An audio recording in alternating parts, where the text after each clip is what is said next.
dimana itu ceritanya lab kita pertama kali untuk mendiagnosis apa sih permasalahannya dari klien tersebut gitu loh. Nah dari situ akan kelihatan apakah ini klien ini benar masalahnya itu tuh psikologi atau masalahnya itu murni fisik sebenarnya, atau kombinasi fisik emosi yang mempengaruhi fisik.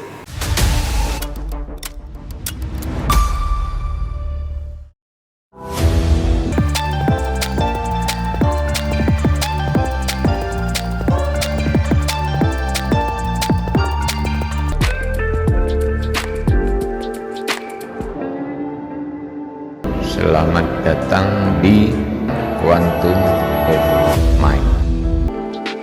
Apa kabar sahabat hipnosis? Kali ini kita berjumpa di channel Quantum of Mind, dan kali ini kita akan membahas sesuatu yang sangat penting dan sangat menarik tentang hipnoterapi. Bersama saya sudah hadir ini ada Mas Agus Eko dari Bening Klinik Psikologi. Apa kabar Mas Agus? Baik Mas, selamat malam. Alhamdulillah sehat. Iya. Masih sibuk terus Mas? Iya, full. Apalagi terutama COVID seperti ini kan banyak orang stres ya. Bingung. Stres. Iya. Oke. Dan di samping kiri saya ada Pak Toto Mawardi atau biasa disebut Romo Sapu Jagat. Apa kabar Romo? Pangestu, sehat selalu, salam rahayu semuanya. Iya, kayaknya baru selesai menerapi langsung ke sini mau. Langsung terapi dari tadi pagi sampai sore ini baru pulang. Oh, gitu. Tapi supaya suaranya tidak terganggu, mungkin ketika kita siap lepas. Mohon izin. Oke, mungkin bisa diceritakan Mo. Jadi dari pagi tadi sampai sore ini tadi saya terapi 3 orang, dan terapi yang saya lakukan ya saya berdasarkan otoritas saya terhadap klien. Artinya saya menerapi beliau itu berdasarkan dari data yang saya terima, informasi yang saya terima. Oh, sakitnya rata-rata tadi itu 2 orang saraf kejepit, yang kedua kecemasan. Nah, saya lakukan selama ini yang saya tadi terapi lakukan itu hanya sebatas yang saya pahami selama ini. Jadi dengan cara induksi sadar, saya tidurkan, saya suruh pejamkan mata, terus saya memberikan sugesti. Terus dengan terapi yang saraf kejepit itu dengan cara pakai sapu lidi. Jadi sapu lidi saya hanya memanfaatkan dari sisi samanisme, keyakinan, karena beliau sudah agak tua. Saya yakini orang Jawa itu meyakini ada kecenderungan ke samanis, makanya saya menggunakan media sapu. Sapu saya pukul-pukulkan di bagian tubuhnya yang tidak nyaman atau dirasa di bagian lumbar, itu saya pukul-pukulkan. Terus saya berikan pemahaman dengan cara mensugesti, dengan cara tarik napas, tidur, pejamkan mata. Setelahnya sudah selesai. Terus setelahnya saya memberikan konfirmasi, gimana rasanya? Nyaman, enak. Nah, itu sebatas itu. Oke. Mas Agus, dari sudut clinical hypnosis, ini kan Romo Sapu Jagat mengatakan diinduksi sebentar, menjamkan mata, kemudian diterapi. Apa masalahnya? Langsung diterapi, bahkan digabung dengan klinik ya. Iya. Gimana pandangan klinikal? Iya.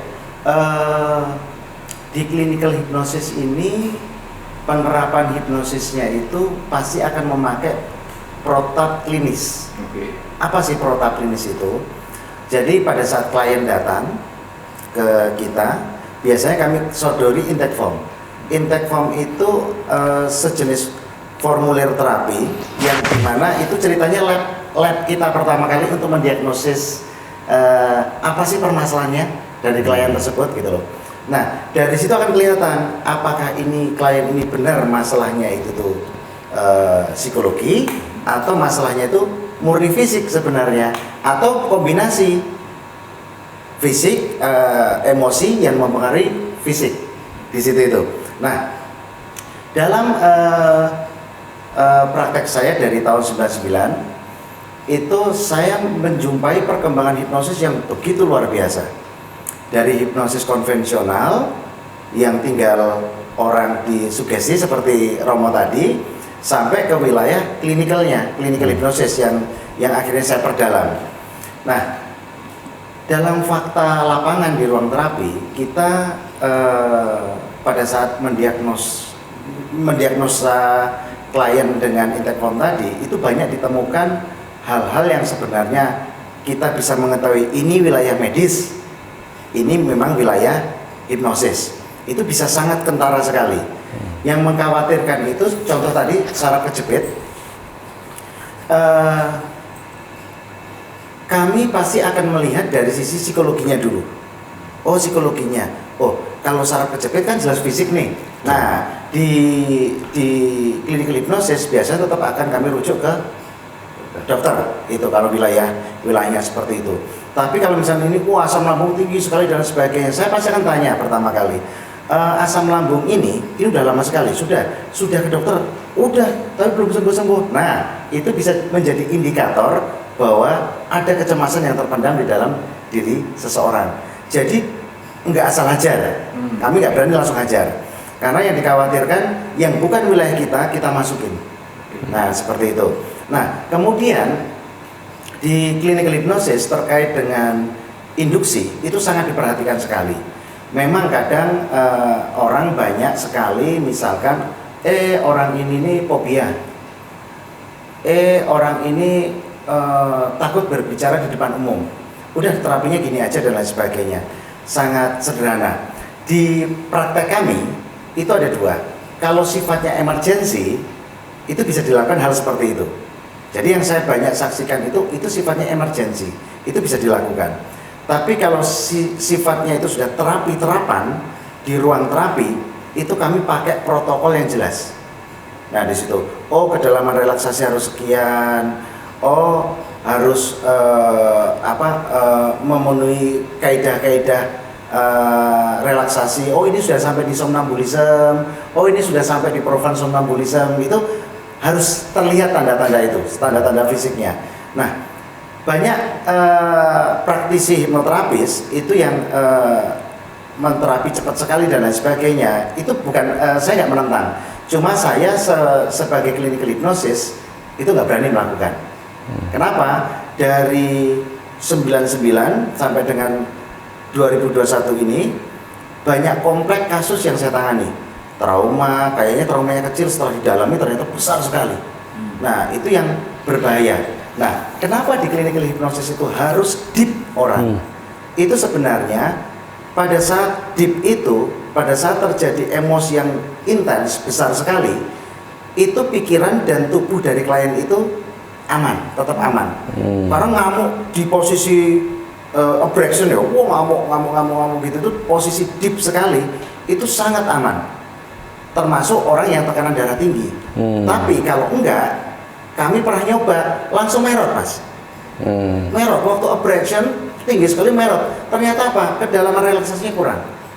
Nah, saat itu kita hentikan sejenak, kemudian kita tenangkan, balik. Sebenarnya karena saya tahu ini kurang deep, saya deepen lagi. Kami lakukan proses yang sama, aman. Ternyata seperti itu. Jadi kedalaman relaksasi itu bagi kami di klinik hipnosis itu sangat penting sekali. Kami nggak bisa mendefinisikan, ini cuma fobia, gampang. Kami dididik bukan untuk menjadi seorang paranormal yang sudah bisa mengetahui masalah orang. Nah, kami mengetahui masalah orang dari intake form itu, kemudian pada saat penerapan itu menggunakan protokol yang jelas. Contohnya protokol yang jelas, dari ruang terapi harus standar, kursi terapi harus standar, ada kamera. Nah, itu standar klinik hipnosis. Nah, kenapa kok harus ada kamera? Nek salah nanti kita terapi salah, kita bisa memperbaiki. Atau ada sesi kedua lanjutan. Sebut aja klien ini di terapi belum sembuh nih. Sesi pertama masuk ke sesi kedua, biasanya yang kami lakukan adalah kami akan menonton sesi pertama itu tadi.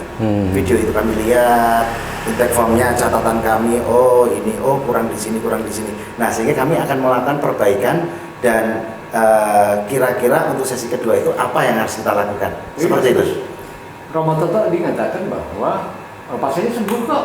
Betul. Cara itu sembuh kok. Ya, Betul. intinya sembuh. Ya, betul sekali. Prinsip dari hipnosis itu apapun yang dilakukan harus sembuh. Ataupun apapun yang dilakukan, yang penting klien sembuh, titik. Nah, rada rewelnya di clinical hipnosis, ya sembuh yang bagaimana? Sembuh sesaat atau Permanen. permanen. Nah, sembuh sesaat itu tuh nggak bisa. Wah, ini sudah 3 bulan, nggak apa-apa. Oke, it's okay. Setahun gimana? Nah, di situ itu. Nah, kira-kira muncul lagi nggak? Ada lagi tes. Kalau di klinik hipnosis ada tes. Dari hasil terapi yang sudah diterapi tadi itu, ya sebut aja seperti ini. Orang udah diterapi, fobianya udah hilang. Nah, di salah satu ujian di mana saya sekolah di klinik hipnosis saat itu, belajar di klinik hipnosis, itu bagaimana kita bongkar yang hasil perubahan tadi itu relate nggak? Jadi udah ketinggian dia berani, megang ular udah berani, itu kita andu. Yang melakukan orang lain, andu itu, kemudian ditunjukin ular, masih takut nggak? Nah di situ. Tapi kalau sampai kena akarnya, nah basic daripada klinik hipnosis itu harus kena ISE-nya atau akar masalahnya. Penyebabnya apa sih? Gitu loh. Nah di situ itu. Nah, otomatis pemahaman kita tentang yang namanya sifat pikiran, hukum pikiran, itu harus benar dulu. Nah, seperti itu. Romo, Ya. kalau Master Agus tadi menyebutkan protokolnya, itu yang utama itu. Romo, selama ini ada intake form nggak? Ada formulir yang harus diisi, kemudian di tempat tertentu untuk terapi atau gimana tadi Mo? Selama ini yang saya lakukan hanya menangkap keluhan dari pasien saja. Lalu saya mencoba mencari solusi yang terbaik menurut saya dan menurut pemahaman pengetahuan yang selama ini saya terima dan saya pahami. Jadi tidak ada pengisian intake form yang seperti disampaikan oleh Master Agus. Jadi mungkin saya pribadi harus lebih banyak belajar untuk profesional lagi, karena selama ini yang saya tangani intinya beliau sembuh, beliau sehat. Perkara itu terjadi relapse atau enggak, itu urusan nanti gitu. Kira-kira begitu. Iya. Oke. Dan rata-rata saya sendiri datang karena tidak dimungkinkan untuk datang ke tempat saya. Jadi saya hanya menanggapi misalnya di suatu tempat, oh ada keluhan seperti ini, terus dia mengetahui saya seorang terapis ataupun bisa melakukan proses membantu penyembuhan, ya saya lakukan di tempat. Jadi tidak ada selama ini yang saya lakukan karena apa yang saya tangkap dari keluhan beliau ya saat itu saya selesaikan. Artinya pasien mengeluh dan Romo sebagai hipnoterapis percaya dengan keluhan pasien dan keluhan itulah yang dipakai Romo. Betul, selama ini gitu meyakini apa yang dia keluhkan saya tangkap terus saya selesaikan. Tidak mencari akar masalah. Saya nggak kepikiran sampai segitu. Nah, Mas Agus, gimana sih? Ada orang datang, oh saya sakit nih, tanpa harus kita cari akar masalahnya, itu gimana? Ya, sebenarnya metode hipnosis, pemahaman hipnosis satu dan yang lain itu memang ada beberapa hal yang berbeda. Ada yang cukup karena prinsipnya seperti ini. Hipnosis itu ibarat pohon. Permasalahan klien itu ibarat pohon. Nah, permasalahannya dia itu aslinya itu ada di akar. Jadi cemas, takut, khawatir itu adalah batang, daun, buah, bunga hasilnya daripada pohon permasalahan. Okay. Nah, bisa memang ketika kita potong dahannya itu sembuh rasanya. Tapi pada saat dahan itu muncul lagi, ya berbuah lagi. Ada lagi, itu sebulan. Ada lagi yang dipotong bonggolnya yang paling besar itu. Terus mungkin nongolnya kan lama sekali, gitu loh. Tapi tetap aja nongol. gitu loh. Nah, tapi ketika dihabisi akarnya, seluruh komponen yang ada di atas hilang. Itu yang dimaksud permanen. Nah, itu pemahamannya seperti itu. Akar masalah itu apa, Mas? Akar masalah itu adalah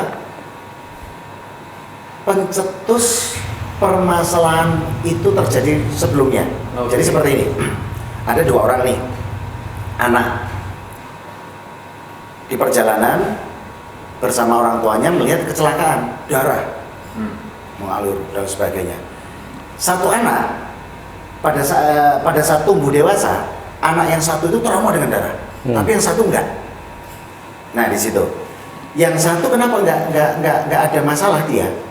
Karena pada saat itu secara mental dia kuat dan memaknainya itu, oh kecap oh ya, oh saus. Mungkin dia memikirnya seperti itu. Tapi yang satu, karena dia sudah tahu, ih darah itu ada lukanya, aduh dan sebagainya, ada perasaan ngeri tadi itu. Nah, dewasanya nanti, kebetulan dia sudah dewasa, ada lihat darah, langsung ketakutan redek. Nah, sebenarnya redeknya itu bukan karena darahnya itu, tapi ketika melihat kejadiannya itu. Kejadian, entah sebut aja dia di usia SD gitu ya. Kejadian di masa lalu. Masalahnya. Tapi ini kalau dengan teknik, banyak teknik, collapsing ankle, hilang itu fobianya, pasti hilang.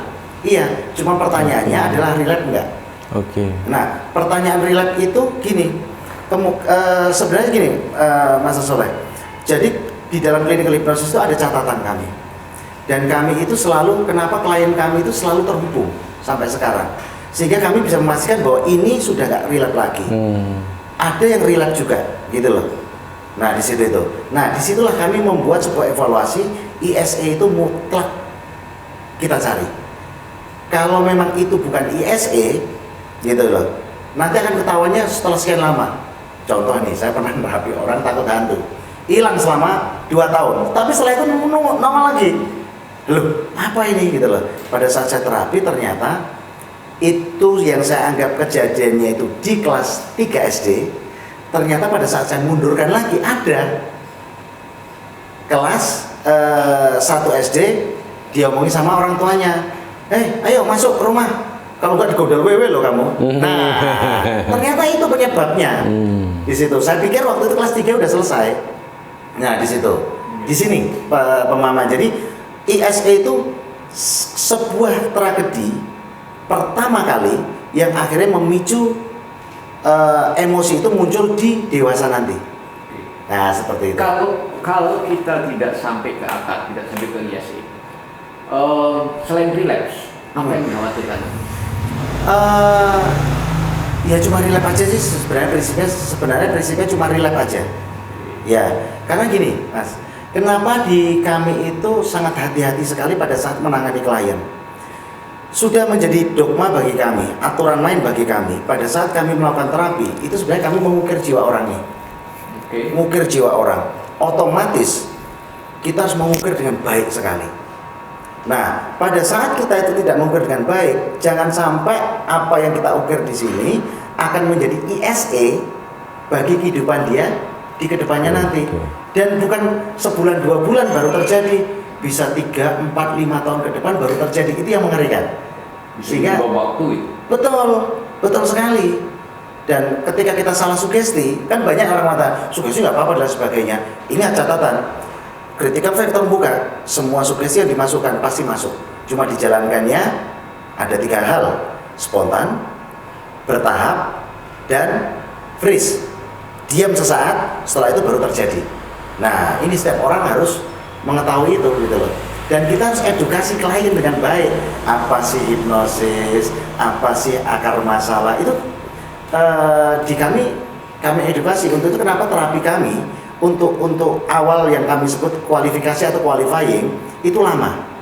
Untuk qualifyingnya aja lama. Karena untuk mengetahui persis, menyamakan persepsi, gitu loh. Nah, di situ itu. Ada klien itu mengatakan, saya itu takut. Tiap tidur malam saya itu takut. Oke. Fear dan anxiety itu beda. Kecemasan dan ketakutan itu berbeda. Takut itu adalah ketika kita melihat objek, ada objeknya kita takut. Tapi kalau nggak ada objeknya kita takut, itu disebut cemas. Nah, akhirnya saya tahu maksudnya dia itu cemas, tapi dia memahaminya takut. Nah, saya harus menggunakan pemahaman klien, gitu loh. Karena apa? Yang namanya clinical hypnosis itu kan client center. Yang menyembuhkan adalah klien itu sendiri. Kita cuma sebagai navigator.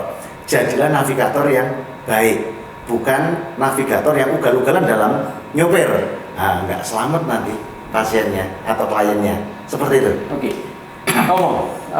Tadi ya, selain relapse, tadi yang dikatakan sugesti ketika pas klien kita sugesti itu kan tadi kata Mas Agus semua hal masuk. Nah, Romo dalam memberi sugesti itu tadi yang seperti katakan Mas Agus membuat banyak pertimbangan nggak supaya jangan ada sugesti yang bisa menjadi bom waktu di belakang hari. Selama ini saya menganggap sugesti, selama saya memberikan sugesti yang baik dan membangun kepositifan pada pribadi orang itu, saya anggap ya baik-baik adanya. Jadi saya nggak berpikir nanti contoh sugesti yang baik. Misalkan diri klien itu menjadi pribadi yang lebih baik lagi, lebih sehat lagi dari sebelumnya, berlipat ganda sebelumnya, menjadi lebih cerdas lagi, menjadi lebih sukses lagi dari sebelumnya. Itu misalnya induksi, misalnya klien yang sakit sudah merasa nyaman, terus saya berikan sugesti di belakang setelah terapi, pada saat posisi masih terpejam matanya, bahasanya mulai ini dan seterusnya Anda sehat berlipat ganda, kesehatan Anda lebih sempurna dari sebelumnya dan seterusnya dan seterusnya. Oke, Master, sugesti jenis itu menurut Master gimana? Bagus sih, nggak ada masalah. Cuma memang ada beberapa kaidah kita memberikan sugesti itu. Yang pertama misalkan setiap hari Anda akan semakin sehat. Itu kalimat yang berbahaya setiap hari, gitu loh. Nah, kalimat yang harus diambil apa? Semakin hari Anda semakin sehat. Nah, jadi setiap hari Anda akan menarik uang, misalnya gitu ya. Nah, ternyata Senin dia narik uang dapat, Selasa nggak dapat, terus kemudian Rabu baru dapat. Di Selasa kegagalan ini akan menjadi sebuah sabotase. Oke, apa itu sabotase? Sabotase itu adalah bagian dari diri kita itu menutup atau menggagalkan sugesti yang sudah masuk. Contoh, kita nego nih dengan bagian diri kita, mengenal namanya part, ya kan? Kita mengenal namanya ego state pada saat kita ngobrol dengan bagian diri dengan seseorang. Oke, ini bisa tak buat sukses, bisa ini tak buat sembuh. Dengan catatan dia sholat 5 waktu. Kalau nggak sholat 5 waktu, tak buat sakit dia. Ketika kita ambil ini, wah hati-hati, berbahaya itu. Nah, kalau pas dia sakit gimana? Yang tidak memungkinkan dia sholat gimana? Misal, karena kita nggak tahu lah perjalanan kita ini gitu loh. Nah, itu akan jadi sabotase, penghambat. Akhirnya kok macet ya? Setelah ini kok macet ya aku ya? Nah, di situ itu. Oke. Nah, sahabat pembelajar hipnosis. Hipnosis itu bermain di wilayah pikiran manusia. Karena itu hati-hati. Betul. Ketika kita menangani klien, hati-hati karena pikiran itu akan terus merekam, apalagi dalam posisi kedalamannya, Ya, relaksasi dan trust yang dalam, itu semua masuk tanpa ada critical factor, dan itu akan berdampak di kemudian hari. Karena itu terapis memang perlu hati-hati. Romo, Siap. selama ini ada nggak klien Romo yang waktu itu sembuh tapi kemudian datang lagi dengan keluhan yang berbeda, keluhan yang sama atau keluhan yang berbeda? Selama saya menangani, saya bukan ya, jadi menangani klien itu mereka nggak ada yang kembali. Artinya nggak kembali itu saya berpikir sendiri, memang sembuh karena terapi, hasil terapi dari saya, atau yang kedua dia nggak ada trust lagi terhadap diri saya, atau bayarannya terlalu mahal. Kemungkinan ya. Terus yang ketiga itu sungkan untuk mengungkapkan. Sebenarnya dia itu hanya berpura-pura sembuh. Bisa jadi ini pemikiran saya pribadi, berpura-pura sembuh, karena mungkin ketidaknyamanan kehadiran saya sehingga nanti tidak diterapi lagi lah, nggak ada hasilnya, sudahlah ngomong aja sembuh, mungkin itu pemikiran saya. Jadi sehingga saya berani menyatakan ya sudah, pasien yang sudah saya terapi dengan cara saya yang sepaham dan sepengetahuan saya terima itu ya saya anggap sembuh. Cuman di balik itu saya masih punya penilaian terhadap diri saya pribadi bahwasanya klien yang saya tangani itu kesembuhannya bisa palsu, bisa nyata, bisa semu. Oke. Kira-kira begitu. Selama ini mencari akar masalah, pernah nggak? Tidak. Enggak ya? Ya. Oke. Nah, Mas Agus, tentu untuk mencari akar masalah itu tidak hanya sekedar pengakuan klien, terutama Betul. di Intech Form Betul. atau ketika kita qualifying ya, biasanya dipakai regresi ya. Betul. Mungkin bisa dijelaskan dengan teknik regresi. Iya, jadi prinsip awal di depan dulu. Pada saat klien itu menceritakan semua ceritanya, itu kami itu dilarang untuk percaya 100%. Oke, ini catatan penting. Ya, dilarang. Aku sakit di sini, contoh beberapa waktu yang lalu, sakit di sini, rematik dan lain sebagainya. Waktu itu saya merasa enggak gitu pertanyaannya. Setelah ngisi intake form, oke. Waktu saya tanya pas posisi deep, oke. Ini lehernya terjadi karena apa? Karena dia kurang istirahat dan lain sebagainya. Nah loh, di situ. Karena apa? Klien pada saat menceritakan masalahnya itu memang ada dua kondisi. Bisa jadi dia sudah trans. Yang kedua dia memang belum trans, masih menggunakan beta aktif. Jadi yang diceritakan itu yang dia rasakan aja. Nah, karena pada saat kita lakukan regresi itu dari cemas tiba-tiba disitu jadi khawatir. Ya. Ditarik ke belakang ternyata baru khawatir dan sebagainya. Oh, khawatir ini gitu loh. Nah, di sini baru diberesin khawatir ini. Apa kita percaya di situ bahwa penyebab pertama? Enggak, jangan percaya. Kita tanyakan ke klien. Ini khususnya teman-teman hipnoterapis bisa bertanya seperti ini. Oke, Bapak, apakah perasaan cemas ini baru muncul pertama kali atau pernah sebelumnya Anda rasakan? Baru pertama kali. Jangan percaya, coba mundurkan 1 hari sebelum kejadian itu. Tiba-tiba gimana cek perasaan Anda? Deg-degan. Berarti itu bukan akar tadi itu. Nah, seperti itu. Harus cermat dan teliti benar. Gitu loh. Nah, di situ itu.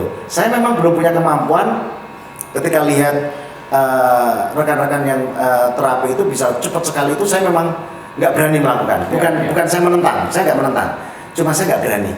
Karena apa? Gini, tahun 1955 itu kan hipnosis itu kan diterima di dunia kedokteran oleh British Medical Association. Kemudian tahun 58 itu diterima oleh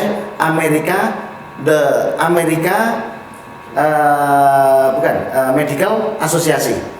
Kemudian tahun 60 diterima oleh apa? Asosiasi Psikologi Amerika.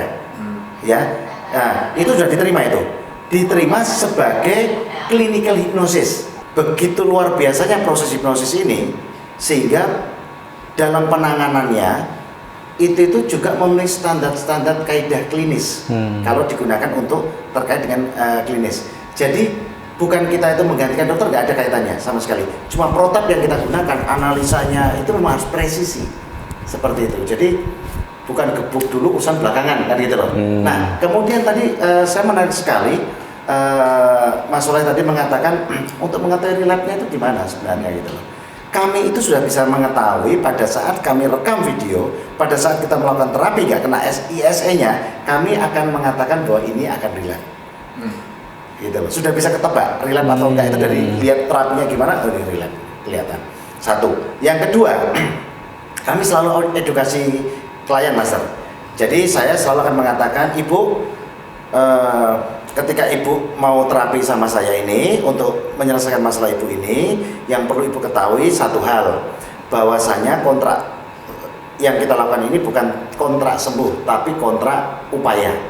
Yang pertama. Kemudian untuk satu masalah itu maksimal 4 sesi terapi. Jika Ibu siap, saya bisa lakukan. Satu sesi terapi kira-kira berapa jam? 1,5 sampai 2 jam. Romo, berapa menit? paling setengah jam selesai. Gitu. Iya. Selama klien mengatakan sudah nyaman ya saya sudah anggap selesai. Iya. Oke. Iya. Di situ. Iya. Di kami 1,5 jam sampai 2 jam. Itu untuk satu sesi gitu loh. Nah, kenapa? Karena ada tahap qualifying tadi itu, tahap untuk melihat mendata semua permasalahannya. Yang kedua, proses nanti edukasi ke klien gitu loh.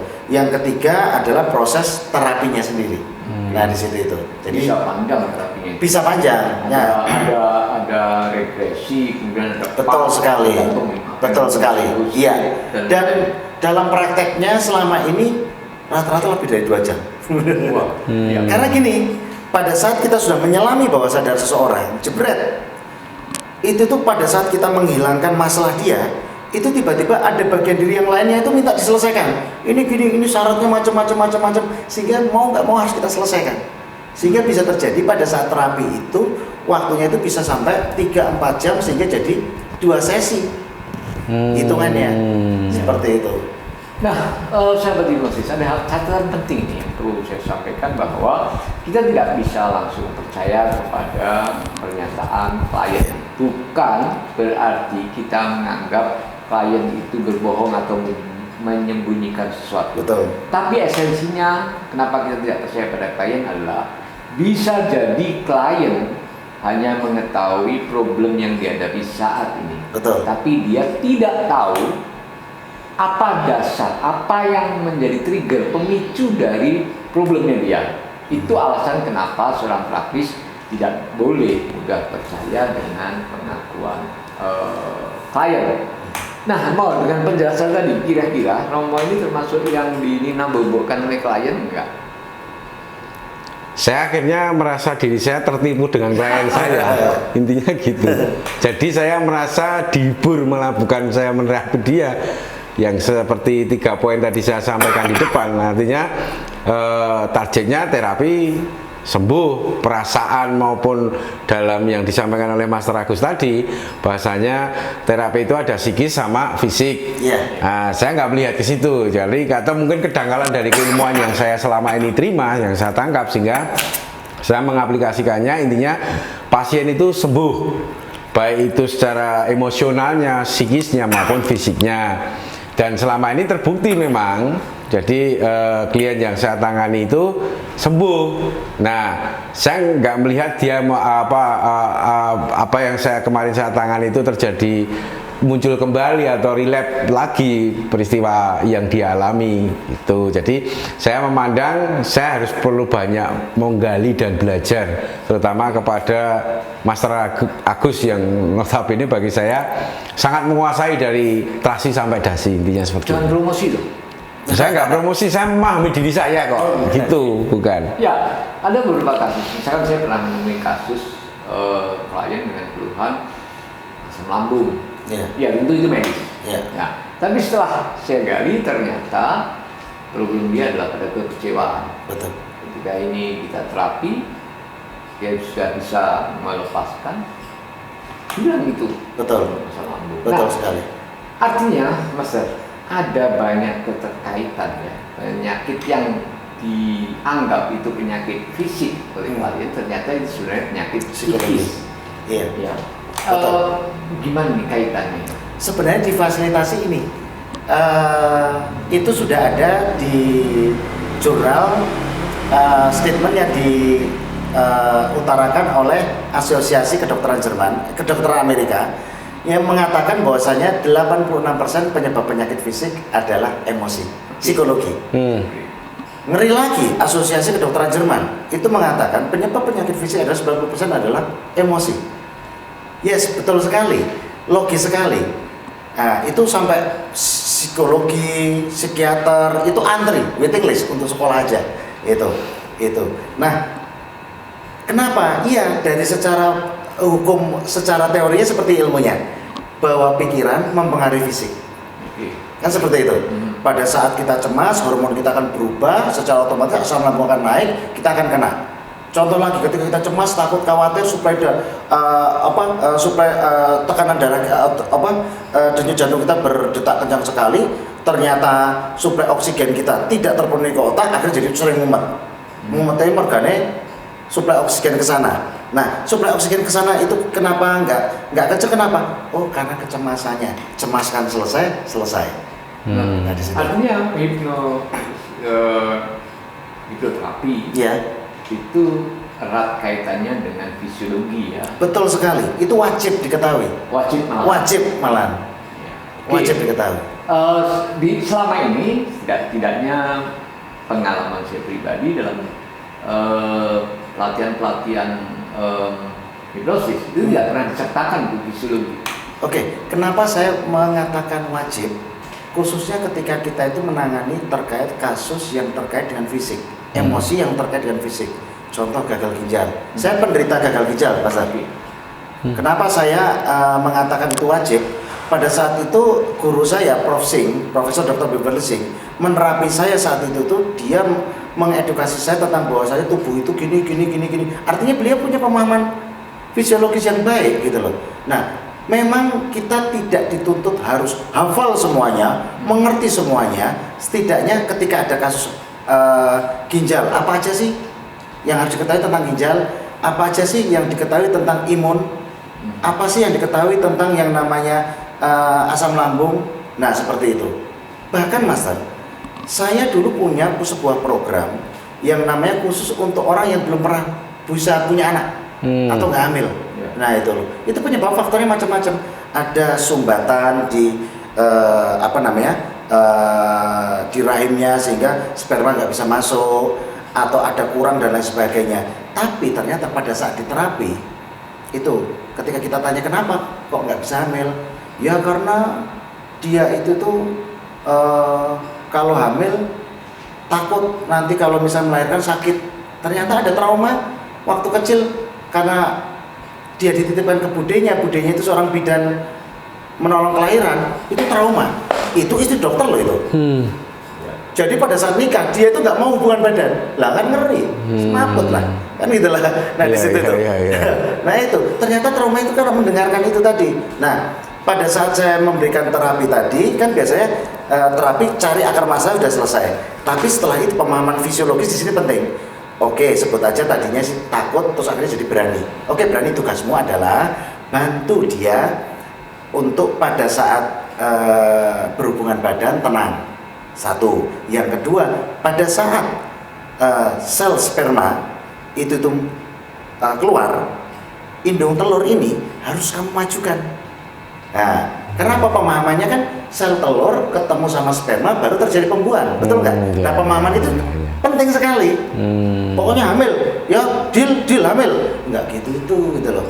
Nah, nanti bawah sadar ingat, bawah sadar itu ibarat anak usia 8 tahun harus diedukasi dengan benar.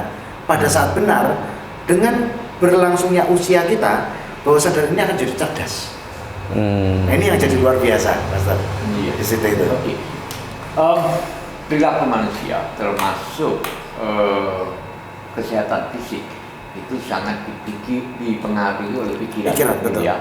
Dan pikiran bawah sadar itu mengawal pikiran sadar. Sehingga pikiran bawah sadar ini bisa sangat mempengaruhi kondisi fisik kita. Betul sekali. Sehingga para pembelajar hipnosis mungkin bisa lebih berhati-hati saat menangani klien. Nah, sejauh ini, apakah pernah menemui case dalam klien yang ditangani oleh Romo? Setelah diterapi dia memiliki perilaku yang berbeda. Selama ini tidak ada, karena begitu saya anggap selesai masalahnya, apa yang case yang dia munculkan ke saya, kasus yang dia munculkan, terus saya selesaikan, saya anggap tidak ada komplain lagi, ataupun yang tadi ditanyakan sama Master Soleh, yang intinya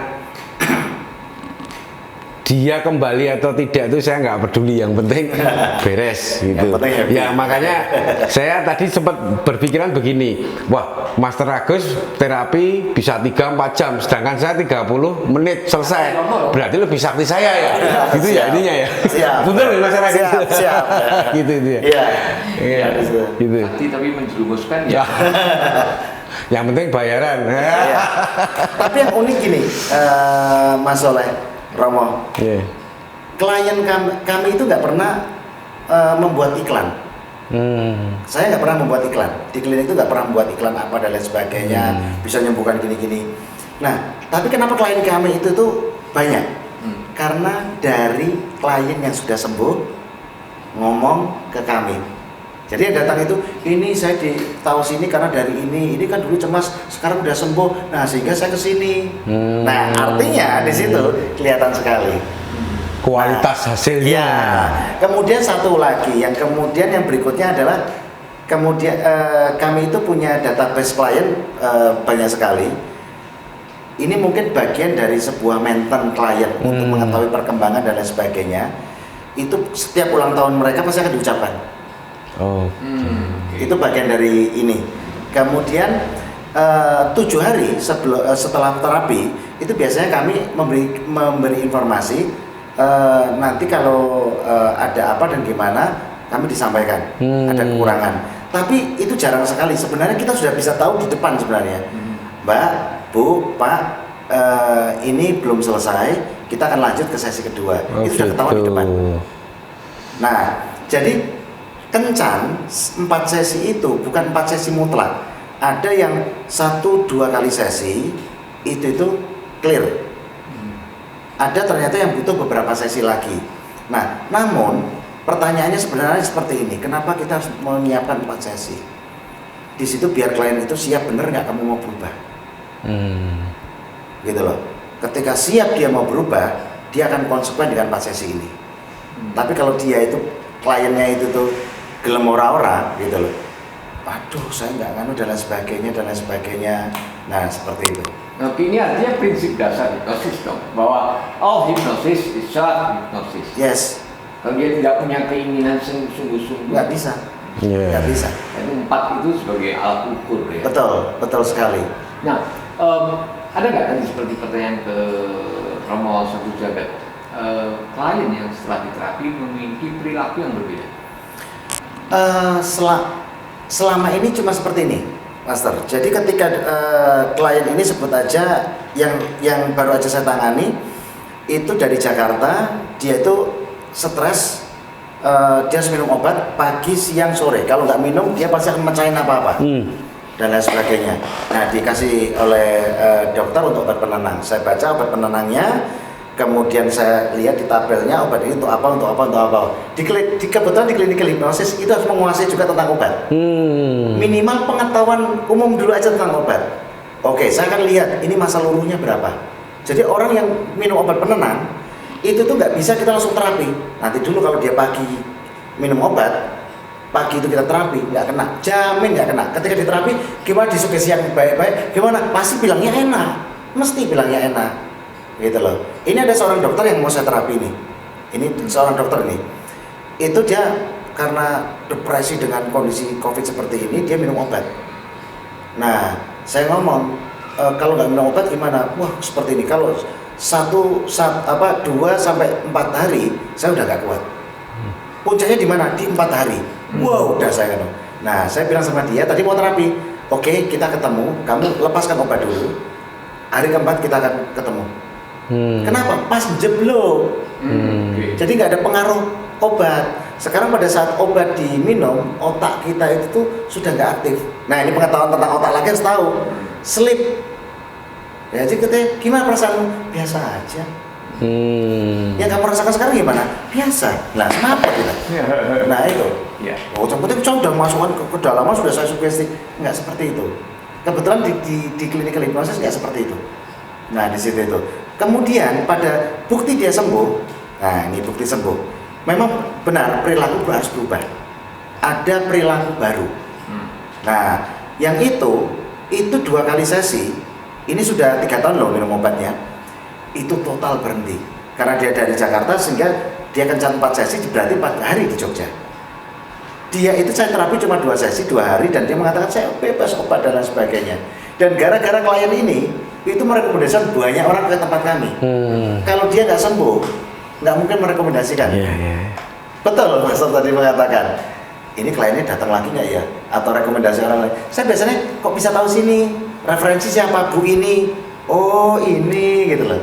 Nah, di Intercom itu ada referensi siapa? Klien tuh klien ternyata.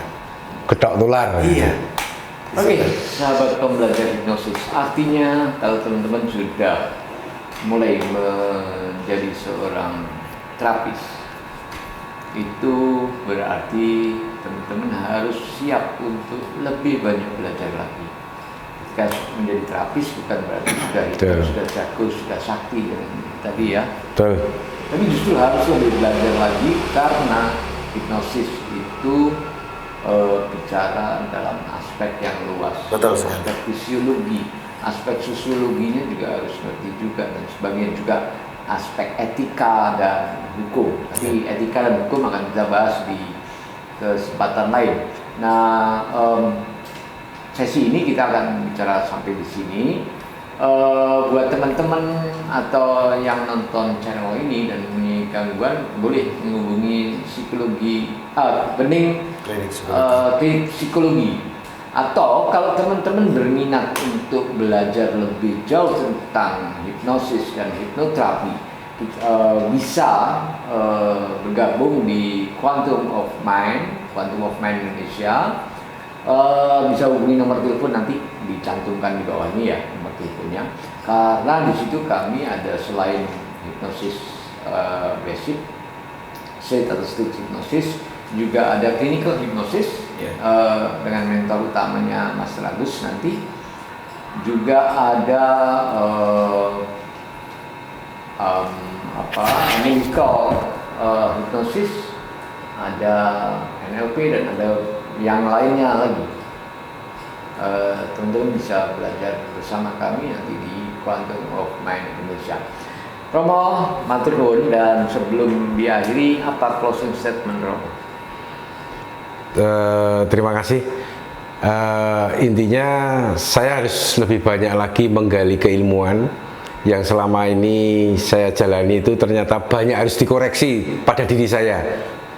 Dan ilmu itu ternyata tidak ada batasnya dan kita selalu bisa mengeksplorasi ilmu untuk kemanfaatan diri kita.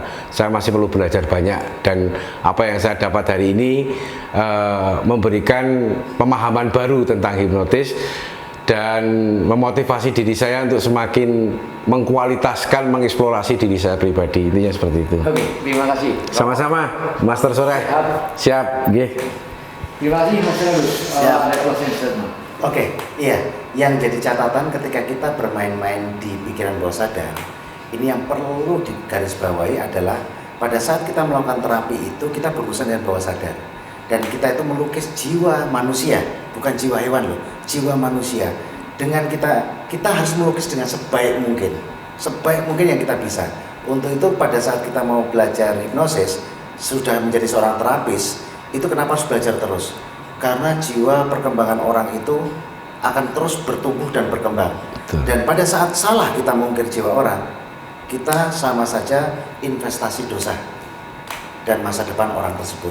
Jadi memang benar-benar harus hati-hati dalam melakukannya. Ada landasan yang kuat, gitu loh. Bukan saya menuhankan teori. Teori itu penting sekali. Metode itu penting sekali. Karena teori dan metode itu sudah diriset lama sekali. Nah di situ, ini serok, gini aja udah beres. Itu bukan menentang, tapi cuma untuk harus hati-hati lagi bahwa kita itu melukis jiwa klien kita. Jadi lukislah dengan lukisan yang sebaik mungkin dan seaman mungkin bagi klien kita. Itu aja Mas Soleh. Oke, terima kasih. Closing yang menarik, kita melukis jiwa manusia, dan melukis jiwa itu harus hati-hati, jangan sampai belepotan. Itu saja para pembelajar hipnosis pertemuan di sesi ini. Semoga kita nanti akan ketemu lagi di sesi-sesi berikutnya di channel Quantum of Mind. Terima kasih. Wassalamualaikum warahmatullahi wabarakatuh. Waalaikumsalam.